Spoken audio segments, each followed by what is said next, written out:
अलीकडेच दिल्ली इथं पंतप्रधान नरेंद्र मोदी व केंद्रीय गृहमंत्री अमित शहा यांची उपमुख्यमंत्री शिवसेनेचे सर्वेसर्वा एकनाथ शिंदे यांनी दिल्ली इथं भेट घेतली होती।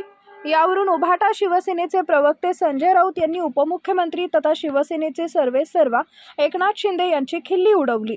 त्यावर शिवसेना शिंदे गटाचे मुंबई येथील प्रवक्ते अरुण सावंत काय म्हणाले बघूया।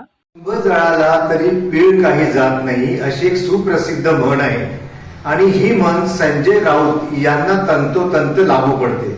आपल्या पत्रकार परिषदेमध्ये संजय राऊत काय म्हणत होते तर दिल्लीला जे कोणी ऑपरेशन टायगर करायला आले ते निर्वस्त्र होऊन परत गेले, परागंदा झाले।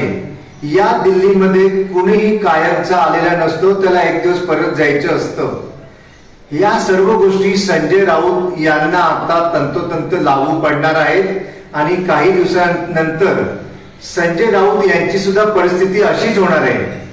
ते असं सुद्धा म्हणाले की एकनाथ शिंदेजी यांची जी काही सेना आहे ती शिंदे सेना अमित शहा यांनी निर्माण केलेली आहे।